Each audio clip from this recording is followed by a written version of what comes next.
So that's the topic for today, children. My name is Seena, and I work as a child and adolescent psychiatrist in the UK, in England.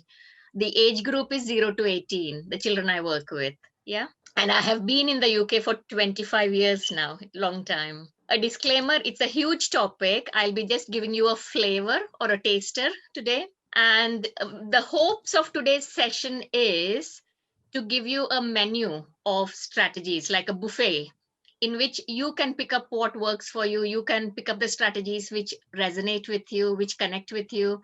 So my hope is to give you a few strategies in the hope that you pick up a few which works for you, and to seed a few ideas into your mind in the hope that it'll grow. Yeah. Success and failure. Do you want to put in the chat box what you perceive as success and failure? Just a few lines in the chat box. What is your understanding of success and failure? We'll give it a couple of minutes and then we'll move on. Satish, you'll have to read out the chat box if there are messages. I can't see. Yeah, I shall. Yeah. So from Shivaharshini, she says failure is stepping stone for success. Failure is the stepping stone to success. Yeah, that's good. You should be giving the lecture. Yeah. What else? Andrew Paniker, as I understand, he is doing his master's after MBBS. So he's anything you are able to achieve after putting your effort and mind to it. Anything you are able to achieve after putting your effort and mind to it Is success. Yeah. Message Okay. from Nivedya. She's from Kuwait. I think she's in 8th standard. She says, accomplishing what you had aimed for is success. Accomplishing what you had aimed for is success. Mm-hmm. And our own Priya says, success is giving back something to the world. To the world. Yeah. That is a very typical Priya response. Yeah.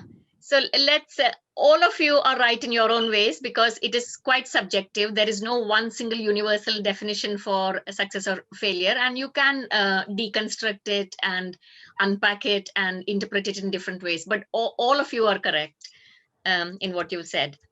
Can failure have advantages? What do you think? We don't have a poll today, do we, Satish? We do have, if you want, I can set up one. Or else they can answer in the chat box. What do they think? Yes or no, largely.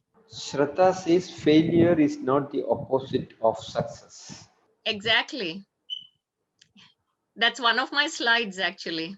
What's the general consensus? Has anybody said no? Or have most of the people said yes? Only one response so far, 2 yes.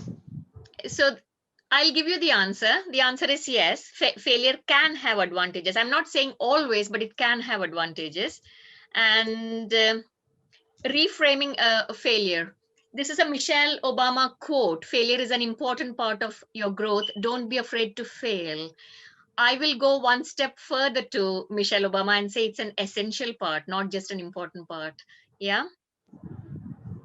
Isn't this what one of your students said, Satish? I can't remember her name. Failure is not the opposite of success. Yeah. It's part of success. Yeah. Yeah.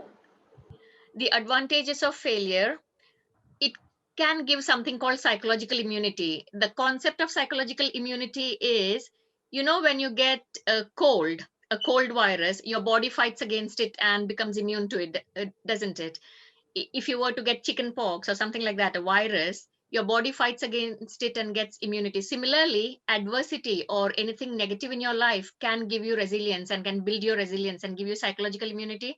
Does that make sense? If there is anything you don't understand, please feel free to stop me. Because I cannot see any of you, I'm assuming that whatever concepts I'm seeding into your mind, you're grasping it, okay? And I also believe failure is an enabler of success, and it gives you a rounded personality. It makes you more complete as a person. A few things about failure. Failure does not define you. You're more than that. It's not one single event which defines you. You're bigger than that. It can be a teacher. You can learn from your failure, and you can take it forward by putting into action, what went wrong last time, analyze it, don't magnify it. Once if you fail, you don't have to think, I will never succeed in my life, this is the end of the world, I will never repeat it again. No, that's not how it is. Don't magnify it and accept responsibility. Don't look for excuses, look for explanations as to what went wrong, what's in my control, what can I do different next time. Okay. Now, this is a self-explanatory slide. I'm not going to talk you through it. You can just see it, how there are different steps of I can't do it, I want to do it. Then you check out, how will I do it? Then you put it into action, you implement, and then you do it and you succeed. So it's like, it goes like a ladder. You, all of you know Michael Jordan, don't you?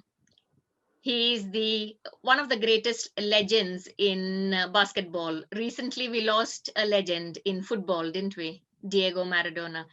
Uh, Michael Jordan is a legend in basketball, and this is his quote. You can see how many times he has missed, how many times he has failed, and that has made him the person he is. So what I would say is failure is not negative necessarily. It's not trying which is bad.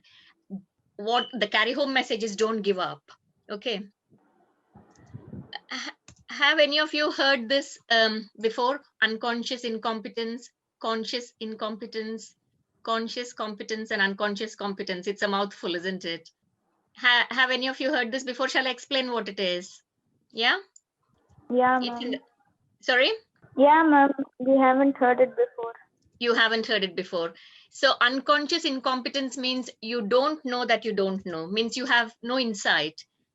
Yeah. Conscious incompetence, it's quite self-explanatory. Conscious incompetence, you know that you don't know. Now the next step is conscious competence. You know that you know, you have the knowledge. And the next step is wisdom, unconscious competence. It's so internalized that it's become second nature to you. The best example I can give you is of learning to drive a car. At the beginning, it's so difficult. You've got to look at the mirrors, the signals, the pedestrians, the clutch, the brake, so many things. And later on, it becomes second nature to you. And I remember my milestones in driving when I was learning driving. There were so many things to think of, and now it's become second nature to me. When I'm in the driver's seat, I can even talk to the person in the passenger seat and drive. I don't even have to look at the door. It's become so automatic and internalized. So that's the last bit, the unconscious competence. It's become internalized and you don't even know that you know. It's become second nature to you. Does this slide make sense? Have you understood it? Shall I move on? Is there anybody who wants me to repeat this, or shall I move on? Yes. Okay. Now, the wall analogy. This is something of a small story that I tell the children I work with. Whenever I say my children, it's my children I work with, is it? I have only one son and he's 26, he's an adult. So when I say my children, it is the children I work with. So this is a story I tell my children, the wall analogy. I'll tell you the story. If you have a glass window and you take a very big rock and throw it with big force on the window, what happens? It breaks, doesn't it? Yeah. Yeah, ma'am. Yeah. And if you, so what is it due to? When I ask my children what is it due to, they say it's because of the rock, because you threw the rock. And then I tell them, if you have a wall and you take the same rock and with the same force, if you throw it against the wall, what happens? And they say nothing. So that's when it clicks to them that it is not to do with the rock. It is to do with the wall and the glass. The glass is fragile and the wall is robust. So it is not to do with the rock at all. It is not to do with the force, nothing. It's to do with the strength of the thing on which it is falling. So immediately they get or grasp the concept of resilience, in the sense we need to become like the wall and not like the glass, which is fragile, because rock is like the external demands or the external stresses in our life, the pressures in our life, the adversities in our life, the obstacles, the hurdles. That's like the rock, but we need to move from being a fragile glass to a robust wall. Does that make sense? So this is the best way to explain the concept of resilience, how you can become resilient. And and face the adversities or hurdles or obstacles which come your way. Shall I move on? If there is anybody who doesn't understand any concept, please feel free to butt in and interject and ask at the same moment. Okay. If I don't hear from you, I will just keep moving on, assuming that you understood. Yeah. Now, that's a Nelson Mandela quote. Do not judge me by my successes. Judge me by how many times I fell down and got back up again. Now, one of the examples I can give for this is, a little baby, after it's born, the milestones, the sitting up, the rolling over, the crawling, the walking, how many times a baby or an infant falls. If they were to give up the first time they fell, they would never learn to walk. Each time they fall, they get up back again to walk. So that's the spirit, that's the way you can go forward. So the easiest or the simplest example I can give is of a little baby trying to learn to walk. Numerous times they fall and they get up back again and start walking again, and later on they start running. So that's how it is. And coping strategy is just any behavior which improves a person's adaptation to the stresses from outside. Anything which, it can be bad or good coping strategy, maladaptive or adaptive. Yeah. Now, maladaptive means a bad coping strategy. Adaptive means a helpful, good coping strategy. Instead of good and bad, I would rather use helpful and unhelpful coping strategy. Yeah. Do you want to tell me what you can think of as maladaptive coping mechanisms or maladaptive coping? What are the things you can think of? Anybody? Do you want me to tell you? There's complete silence there. Anyway, maladaptive is like avoidance of the problem, withdrawal from the problem, substance misuse like alcohol, drugs, taking alcohol or drugs, self-harming. I get a lot of children who self-harm, who cut themselves superficially, not with an intent to kill themselves or to die, but just as a coping mechanism. So those are like maladaptive coping mechanism, or unhelpful or a bad coping mechanism, like cutting or drinking or drug misuse or avoiding the problem or withdrawal. The procrastination is another. Keep putting it away and keep putting it away, but it doesn't go away. It's still there. And adaptive coping mechanisms are problem solving and facing the hurdle or the obstacle head on and facing it and trying to solve it. Yeah. Now, a little bit about how thoughts and feelings are connected. Shall I give you a small example of how thoughts and feelings are connected? Yeah. If suppose Sushma, if I can see Sushma's name, that's why I picked up Sushma's name. If Sushma is walking on the road and our GrainEd trustee, Satish, is walking on the other side of the road, and Satish does not say hello to Sushma, and Sushma feels bad. Oh, Satish is ignoring me. Satish doesn't like me. Satish is angry with me for some reason. If she feels like that, she'll feel bad, wouldn't she? Yeah.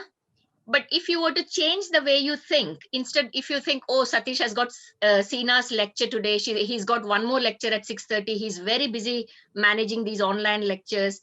His mind is crowded. He's a busy person. He's trying to teach the children. He's organizing the mentors. He's organizing GrainEd online sessions. He's just too busy. He did not see me. If Sushma were to think like that perhaps he hasn't seen me, or perhaps he's just too busy and he's just preoccupied, she will not feel bad. Does that make sense? So the behavior is the same, that Satish passed by and did not say hello to Sushma and did not acknowledge Sushma. The behavior remains the same, but what is different is the way you think or process the behavior. If you think, oh, he was busy, he was preoccupied, he did not see me, that's fine. But if you think, oh, he's angry with me, he is ignoring me, he doesn't like me, I may have done something to upset him. So have you seen the connection between thoughts and feelings? It's the thoughts which give you the feelings. It's not the behavior per se or the event per se. It's how you perceive it, how you look at it, how you interpret it. Does that make sense? Shall I move on? Is there anybody who hasn't got the connection between thoughts and feelings? So good thoughts, good feelings, bad thoughts, bad feelings, as simple as that. Yeah. This is something I always like putting in my presentations. This slide always comes into most of my presentations, Maslow's hierarchy of needs. Um, uh, if you look at the pyramid, at the bottom, it is food, water, rest, etc.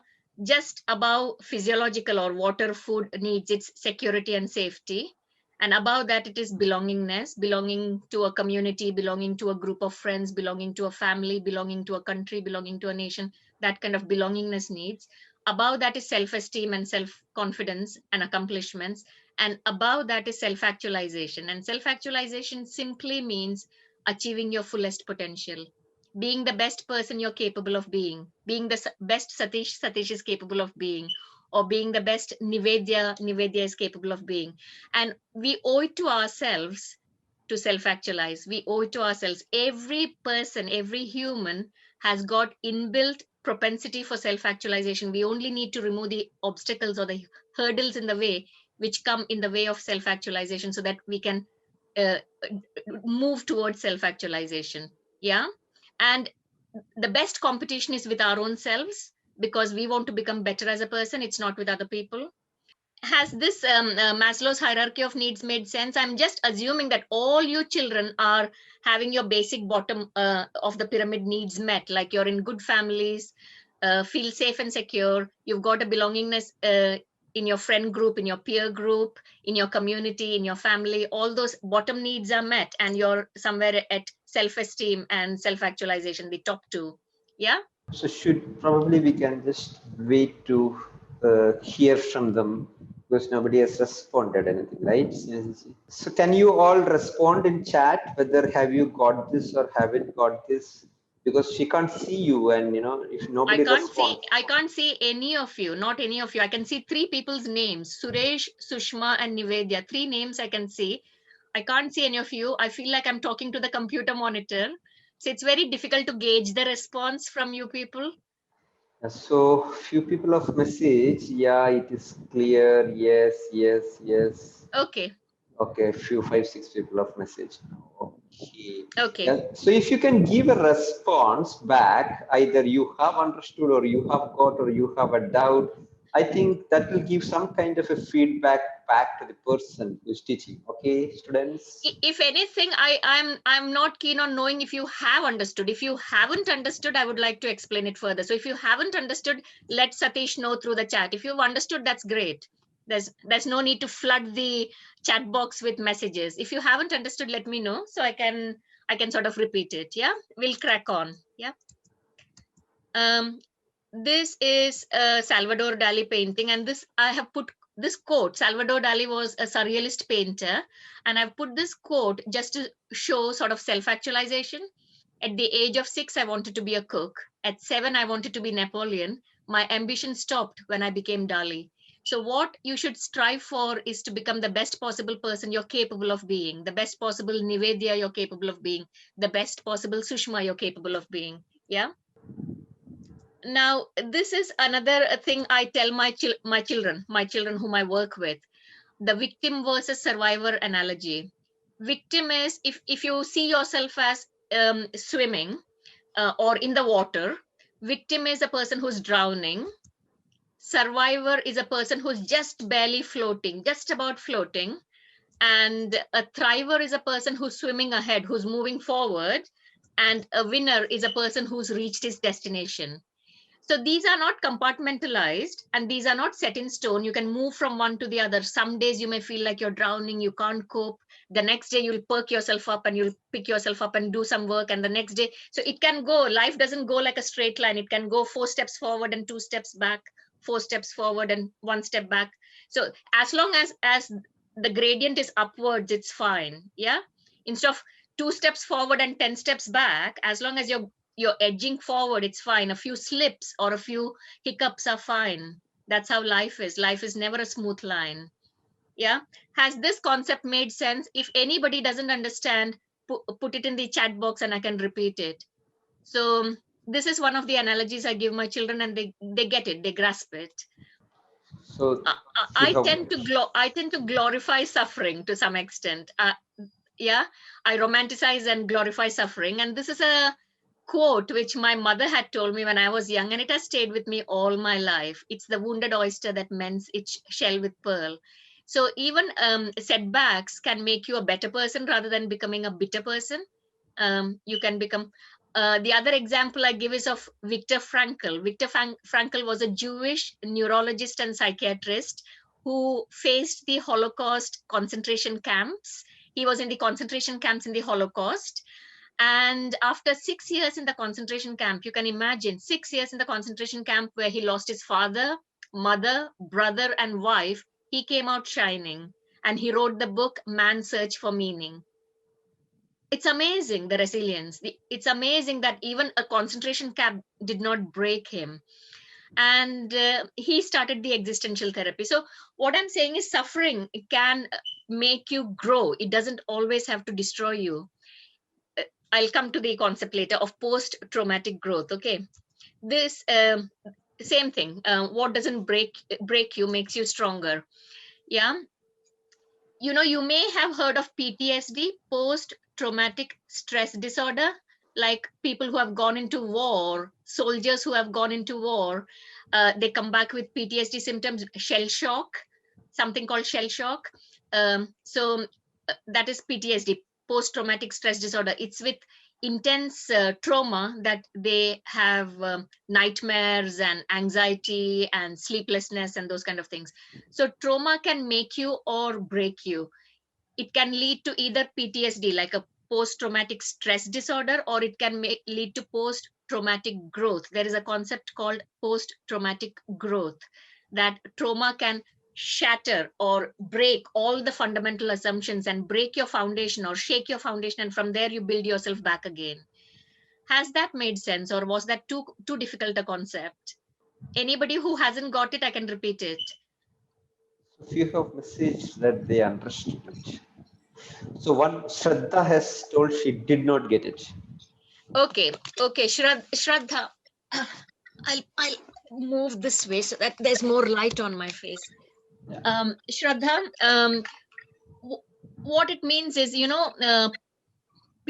soldiers who have gone to war, they face a lot of trauma, don't they? War is killing and fighting, and they see so many dead bodies and all those it's very, very traumatic, isn't it?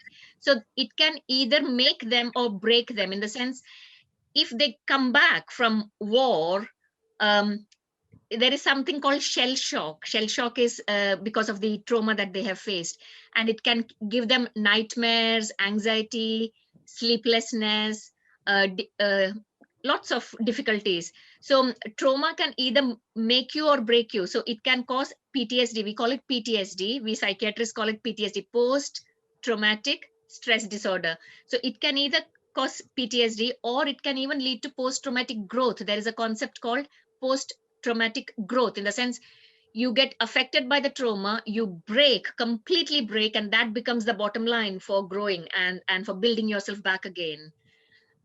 Does that make sense? Yeah? Yeah. Any Yes. trauma, any big trauma can shatter all your fundamental assumptions and shake your foundation, and from there you build yourself back again. Okay. So stress is a normal reaction. Yeah.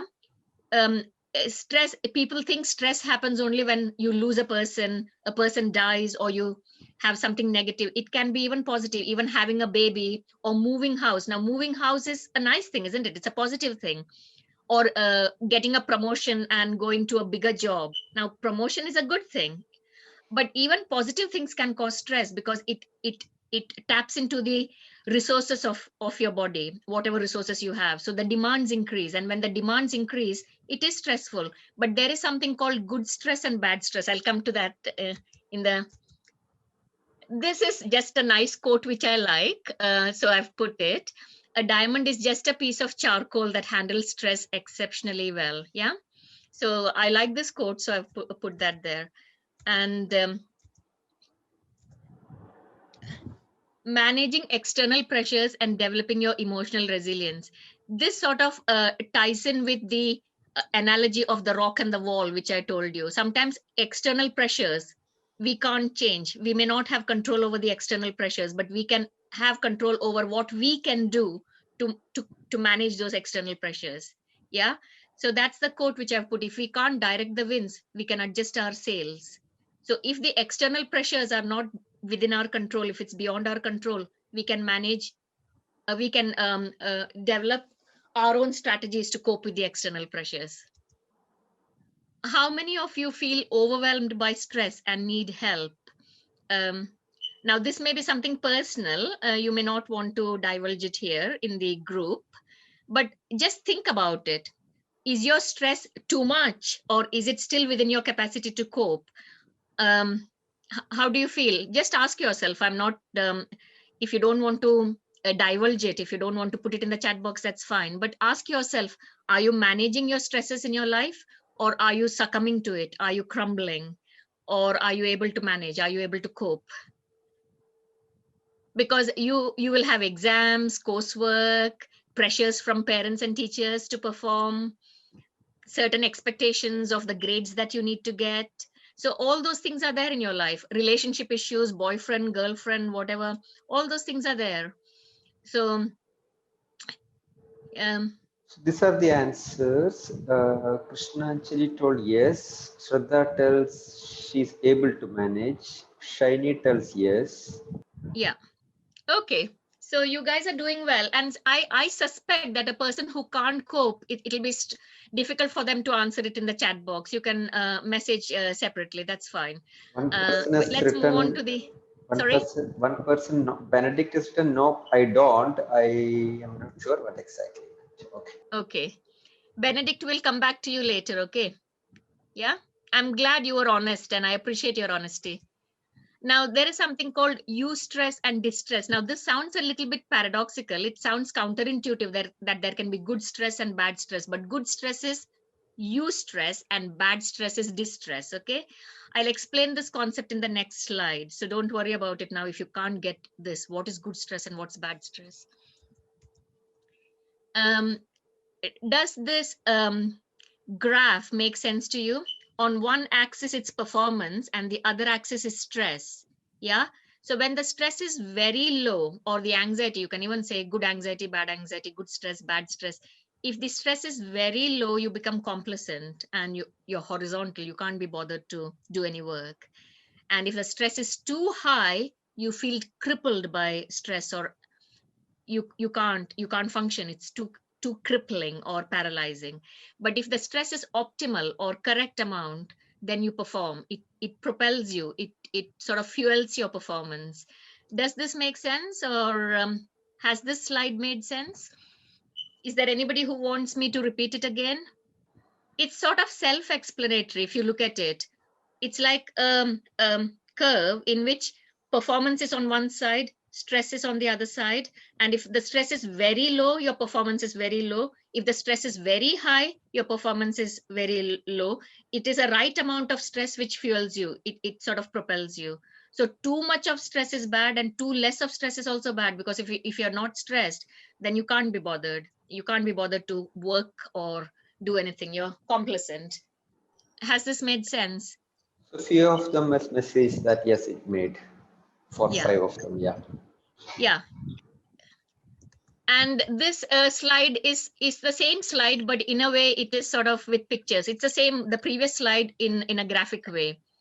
If your stress is very low, you can see sleeping and not doing anything.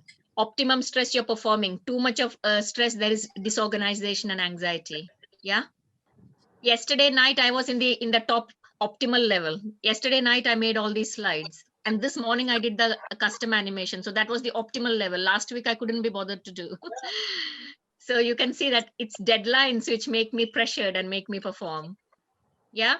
Shall I move on? Shall I crack on? And now, this is a concept which is very important. I want you to carry home with you. I want you guys to carry this home with you. The brain is capable of changing. Yeah. The highest, there are 2 times when it is very high. One is infancy, 0 to 3 years of age, and the second is adolescence. So you guys are at a very good place. You're at a good place now to make changes in your brain, because your brain is getting organized and growing and creating new synaptic connections. So it's a good time. It sounds cliched, but strike the rod when the iron is hot. So that kind of a thing. It's the right time. You're at an impressionable age, and you can mold your brain. You can make changes. And just like exercise builds your muscles, reading, thinking, all those builds your brain. So do all those things so that your brain gets better and better and better. At my age, it is harder for me. It's not impossible, but it's harder. At your age, it's easier to grasp and absorb things. So the brain is more adaptable at your age. So it's a good window of opportunity that you all have as an adolescent. 9th standard, 10th standard, 11th, 12th, you're at a good stage. Does this concept make sense? It simply means the brain is changeable and you can teach the brain new things, and new neuron connections and new synaptic connections can be formed. Made sense? Yeah. Instead of asking whether it has made sense, the question I'll ask is, if anybody doesn't understand it, ask me.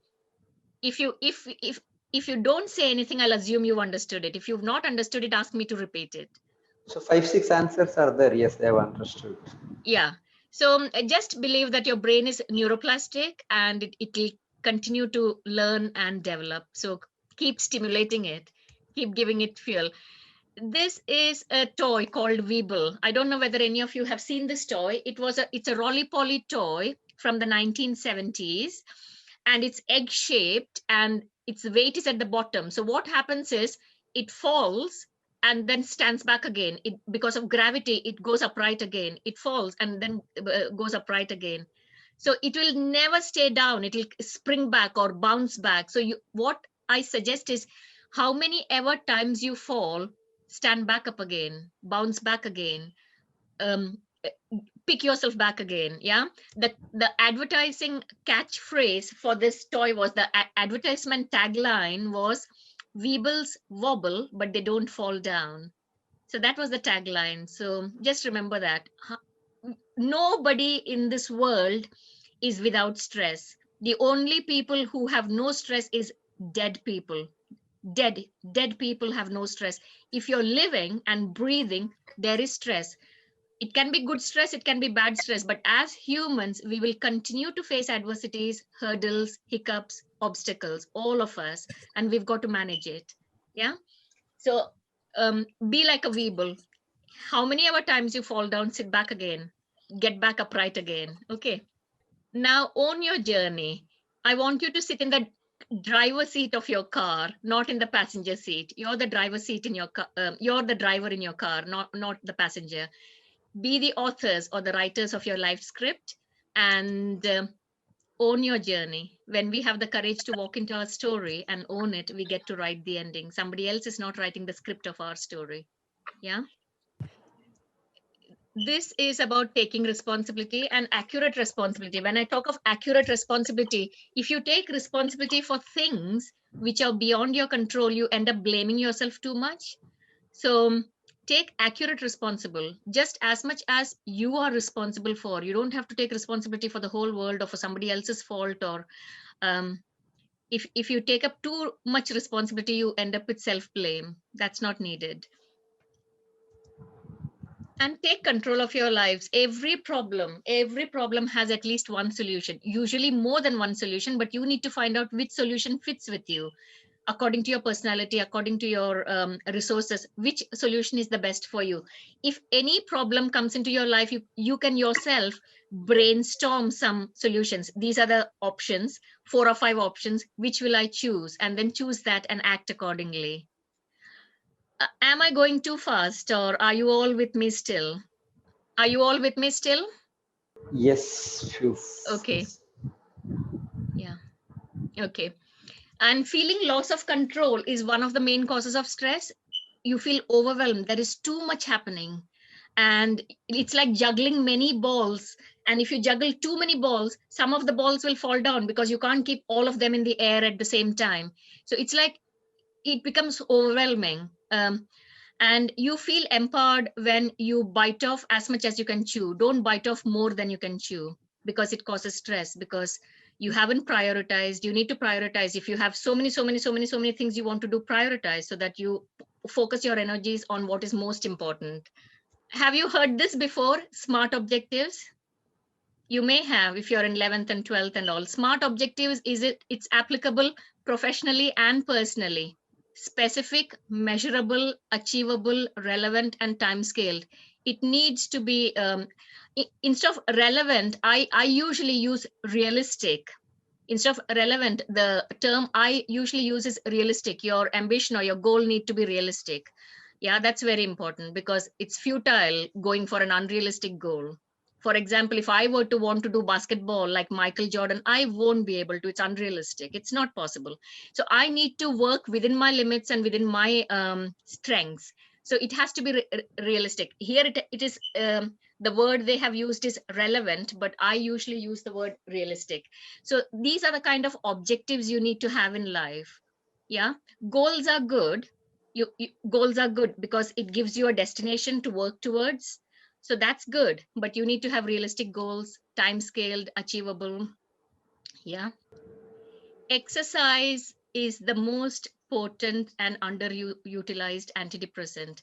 Exercise has got numerous benefits. It improves self-confidence, it improves self-image, it lowers your blood pressure, lots of things. It pumps up endorphins in your body, which are all good for you. You come back rejuvenated instead of feeling tired. You come back feeling alive, basically, and energetic instead of feeling tired. So exercise is very good. I can't emphasize enough the importance of exercise.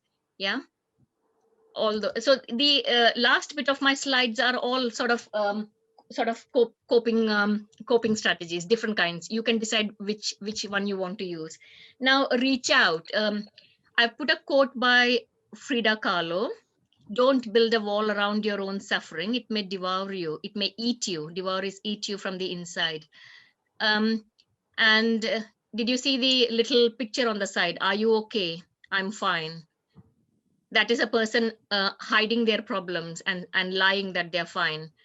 Many people do that. They struggle to reach out and open up and talk about their problems. It is important to reach out and talk about your problems. Don't build a wall, build bridges. Yeah. This is just a fancy word for verbal and non-verbal communication. Analogic, it comes from photography, these two terms, analogic and digital. Analogic is non-verbal communication, like body language, voice, cadence, all those kind of intonation, all those kind of things. Analogic, and digital is verbal communication. So if you're close to a person, if I'm close to anybody, and if they say I'm fine and they don't look fine, if their body is slouched and their face looks sad, I'll pick up instantly. Yeah, even if they say I'm fine, they can't fool me because I know them well. So if you have people around you, your friends or your family members who you think are struggling, and if they are closing themselves and not reaching out, you can try to sort of ease them out of that, because the body language does not lie. The body language is usually congruent, like, yeah, it's congruent to your feelings, but your words can lie. You can say I'm fine without feeling fine, but your body language doesn't lie. Body language is usually congruent. Yeah. And communication, 10% is verbal, whereas 90% is body language, non-verbal. Has this concept made sense? If anybody hasn't understood, ask me and I'll repeat it. Has Yes. anybody not understood? Instead of asking, have you understood? Has anybody not understood? Do you want me to repeat it, or shall I crack on? Shall I move on? No one has written. Yes, it's clear are the two answers. Okay. Mindfulness, it's important to declutter your mind. Too much, it's like your space, your study space or your bedroom. I can function only if my space is clear. I'm quite an organized person. So similarly, even in your mind, you don't want to crowd your mind with too many things. It helps. Mindfulness, it's a Buddhist concept. It's come from Buddhism and we use it in our practice. Laughter is the best medicine. It takes more muscles to frown than to smile. We all know that humor is relaxing. It releases tension. It releases stress. It reduces stress. So it's self-explanatory. That's one of my favorite cartoons, Charlie Brown and Lucy there. I'm supposing that all of you, I'm assuming that all of you have seen this film, or The Shawshank Redemption. It's a film of courage and hope. Do you know who those characters are? Anybody? Do you know who they are? Now, Andy Dufresne is a tremendously resilient character, and it's an inspiring film. Morgan Freeman writes Andrew. Yeah. So that's Andy Dufresne and Red. That's their names in the film. And it's a film of hope, courage, and friendship. And I put this just to emphasize the importance of hope, because that's a buzzword for me. When my children come into my room, into my therapy room, and they go out hopeful, half the battle is won. My job is half done. Yeah, to instill hope in them that things will change and things will get better. And there is one quote from this film called, "You can either get busy dying or you can get busy living." Yeah, that's a quote which is again something which talks about hope. This is coming back to what Priya, my friend, said earlier about having a purpose in existence and giving back something to the world. We both are people who derive meaning from helping others. So it is very, very important to have some purpose. It doesn't have to be an unusually lofty purpose like Mother Teresa or Nelson Mandela or Gandhi. Anything, something to give meaning to life. Yeah. And humans are meaning-seeking creatures who have been thrown into a world devoid of intrinsic meaning, and we have to find our own meaning. We have to have a personal commitment to make the most of each day and have a purposeful existence. Yeah. And we have to find our own meaning, our own personal meaning. There is no one universal formula for 6 billion people on this planet Earth, one single formula or one glove fits all. It doesn't work like that. We've got to find our personal meaning. This is again something which is very important, self-awareness. We need to acknowledge our blind spots and find out where our shortcomings are and where we need to work on, where we need to change. It's very important. That's a Socrates quote which I put, "The unexamined life is not worth living." He was a Greek philosopher who lived in Athens and who was killed by giving poison for leading the citizens of Athens astray. So that's his quote. And he's one of the contributors to Western philosophy, Socrates. The next slide is connected to the previous slide of self-awareness. Does this slide make sense to you? The public self is the public self is known to us and known to others. That is the public self. Yeah. The self of mine, which is known to myself and known to others, is my public self. The self of mine, which is not known to others, but I know, is my secret self. Other people don't know, but I know. That's my secret self. The self of mine, which I don't know and others don't know, even I don't know, is my unconscious self. Yeah. And the blind self is, I don't know about my shortcomings, but other people know. So that's the blind self. Has this made sense? Do you want to spend a bit of time looking at this quadrants, these 4 quadrants? The public self, the secret self, the blind self, and the unconscious self. And the main work which we need to do is at the blind self, that quadrant, our blind spot needs to decrease. That's the main work. All through our life, we need to decrease our blind spot and become more aware. The subconscious may not be accessible, may not be accessible. We may not know what's happening in our subconscious, but our blind spot, somebody else can point it out to us and we think, oh, well, is that how it is? Well, I didn't realize. So other people can sometimes point out our blind spots, and our aim in life should be to decrease our blind spots. Has this made sense? One person has no, told, then I can explain again. One person, Krishnanjali, has told she didn't understand that. She didn't get it. Satish, have you understood this? Do you want to explain it to her? Who Krishnanjali, is it? Yeah, Krishnanjali. Yeah. So, yeah. Krishnanjali, I can tell you, your public self, Krishnanjali, is a self which you know about yourself and other people know about you. Yeah, that is your public self. Does that make sense? People know about you and you know about yourself is your public self. Now, the second one is other people know about you, but you don't know about yourself. That is your blind self. That's your blind spot. Other people know, but you don't know. Krishnanjali, are you with me? Yes, ma'am. Yeah. And the unknown to others, if others don't know, but you know it, so that's a secret. That's your secret self. You are keeping it inside you, but other people don't know, but you know. That's your secret self. And if you don't know and others don't know, it's your unconscious. I won't go into Freud or anything. It's your unconscious self. Yeah, okay. Made sense? Yeah, ma'am. Okay, thank you. Okay. And the aim should be to decrease the blind spot. That quadrant needs to shrink in size. This is a term which was coined, which was made by Tyra Banks, a supermodel, and it has been incorporated. It has been taken into the Urban Dictionary. And it simply means an individual who embraces their flaws and considers themselves awesome nevertheless, regardless. And all of us have some flaws, don't we? There is no perfect person in this planet Earth. So all of us have some flaws, but we need to embrace ourselves with the flaws and then continue to work on improvement. Don't beat yourself too much or flog yourself too much. This is again something which is important for you to know. If you're atheist and you don't believe in God, just erase the God bit, but the rest of it still holds. The rest of it is still relevant. Do you want to read it yourself?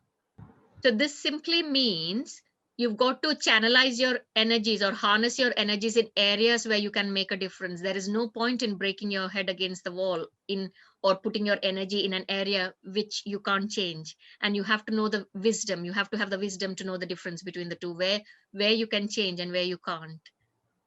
Yeah? Are you with me, all of you? Anybody who hasn't understood this?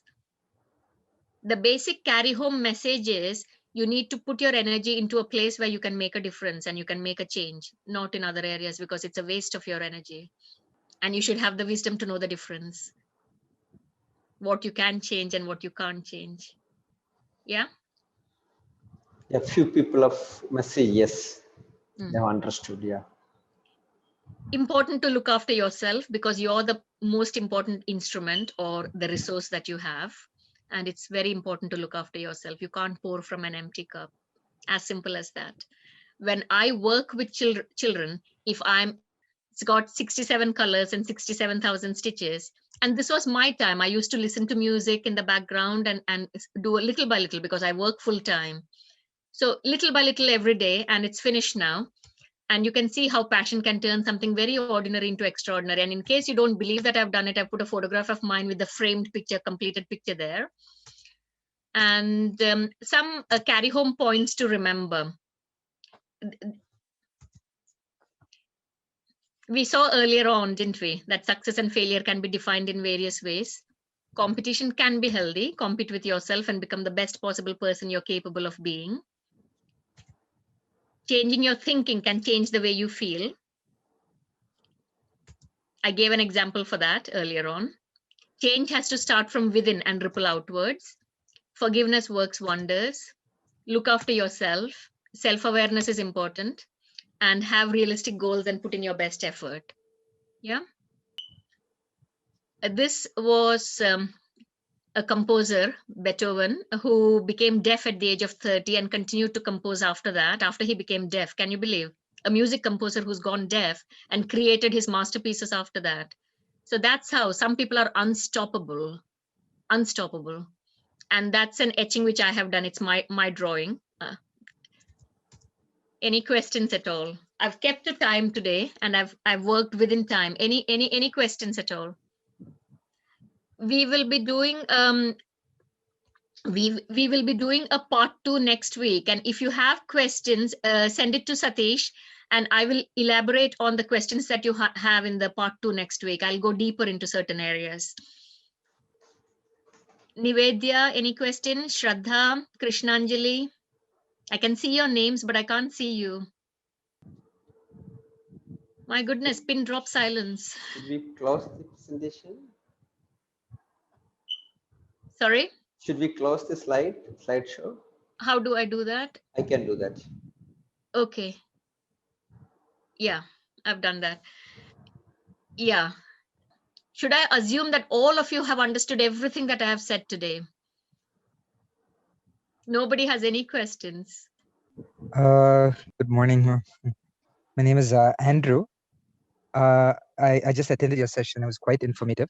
I'd just like to know, like maybe maybe next class, I don't know if you're covering this topic, like many children, when they face stress, they also present with like you said, they could either be feeling low, depressed, or they could present with outrages of anger. Yes, So maybe will you be covering something like anger management techniques I or can do some that. I can, but it's a full topic. It will be a 1 hour topic on anger management if you want that. I can do completely anger management next week. Is that fine? Sure. It's just like I mean, I thought maybe if you are covering it, I'd love to hear that from you. That's great. Thank you, Andrew. That was a very good feedback. Thank you. Yeah. Thank you. If there are other questions which other children have, I might apportion the time accordingly. I'll do half of it anger management and half of it something else. If there are other questions from the children today. If no other questions are there, I'll do anger management next week for you, Andrew. Yes, ma'am. It's quite doable. Thank you. Priya, ചോദ്യങ്ങളൊന്നുമില്ലേ? ഇല്ല. കുട്ടികൾ ചോദിക്കട്ടെ. Okay, so if there are no questions, I think we will wind up today and rejoin next Friday, same time, same link, same time. And listen, children who have attended today, give your questions to Satish and he'll pass it on to me. And if there are no other questions, I'll be focusing on what Andrew suggested, anger management next week. Okay. Thank you everybody for attending this session. Yeah, so thank Each you. one of you. Love you all. Stay blessed. See you. Okay.